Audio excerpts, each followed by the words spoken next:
Hi hello, എല്ലാവർക്കും സുഖമാണോ? ഇന്ന് സൺഡേ ആയിട്ട് ഞങ്ങൾ രാവിലത്തെ കുർബാനയ്ക്ക് പള്ളിയിൽ പോവുകയാണ്. അപ്പം അതുപോലെ ഈ രണ്ടെണ്ണത്തിനെയും കുത്തി പൊക്കിക്കൊണ്ടാണ് ഞാൻ ഇന്ന് പള്ളിയിൽ പോകുന്നത്. കുറേ ലേറ്റായിട്ടാണ് ഞങ്ങൾ ഇന്ന് കുർബാനയ്ക്ക് കയറിയത്. അതിൻ്റെ പേര് വീട്ടിൽ നല്ല യുദ്ധവും കഴിഞ്ഞിട്ട് ഇറങ്ങിയത്. തൊമ്മിക്കുഞ്ഞിന് അവളുടെ അപ്പൻ്റെ കയ്യിൽ നിന്ന് ശരിക്കും കൂലി കിട്ടിയിട്ടുണ്ട്. അതിനവൾ കയറിയിച്ചിരിക്കും കേട്ടോ. നമ്മൾ എത്ര നേരത്തെ അവളെ വിളിച്ചുണർത്തിയാലും അവൾ എണ്ണിക്കത്തില്ല.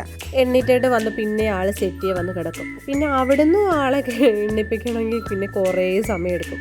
ഇതൊക്കെ കാണുമ്പോൾ അവളുടെ അപ്പന് ഭയങ്കര ദേഷ്യമാണ്. ഞാൻ പിന്നെ അവളുടെ അപ്പനോട് പറയും, കുഞ്ഞു പിള്ളേരല്ലേ, അങ്ങനെയൊക്കെയാ, അവർ വലുതാകുമ്പോൾ ശരിയാവും എന്നൊക്കെ പറയും. അങ്ങനെയൊക്കെയാ അവളുടെ അപ്പനെ ഒന്ന് സമാധാനിപ്പിച്ചെടുക്കുന്നത്. കുഞ്ഞു പിള്ളേരല്ലേ, അവർ ഈ പ്രായത്തിലൊക്കെ അവർക്ക് രാവിലെ കിടന്ന് ഉറങ്ങാൻ ഭയങ്കര ഇഷ്ടം. അതായിരിക്കും അവരിങ്ങനെ മടിക്കുന്നത് എനിക്ക് തോന്നുന്നു.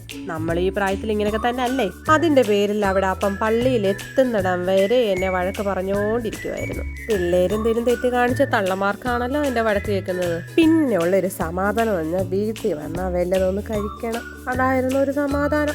നല്ല ഉണക്കക്കപ്പ ഞങ്ങൾ വേവിച്ചതുണ്ടായിരുന്നു. പിന്നെ ഇന്നലെ ബീഫ് കറി വെച്ചാൽ അതിരിപ്പുണ്ടായിരുന്നു. ഇതെല്ലാം അവിടെ കൂട്ടി ഒരു പിടുത്തം അങ്ങ് പിടിച്ച്. പിന്നെ പള്ളിയിൽ പോയിട്ട് ഇങ്ങോട്ട് വരാൻ നേരത്ത് 100 കിലോയ്ക്ക് 3 കിലോ മാങ്ങ വാങ്ങിച്ചു.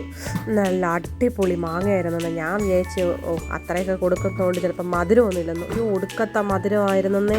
നല്ല അടിപൊളി ബീഫ് കറിയും ഉണക്കക്കപ്പയായിരുന്നു. സാധാരണ ഞാൻ ഉണക്കക്കപ്പയൊന്നും ഉണ്ടാക്കത്തില്ല, പക്ഷെ ഇത് നല്ലവണ്ണം വെന്ത് കുഴകുഴാന്ന് വെന്ത് കേട്ടോ. അടിപൊളി ടേസ്റ്റ് ആയിരുന്നു വെന്തുകൊണ്ട്. ആഞ്ഞിരപ്പള്ളി പോയപ്പോൾ അച്ഛൻ്റെ അമ്മ തന്നു വിട്ട കപ്പയാണ്. എന്തായാലും സൂപ്പർ കപ്പയാണ്.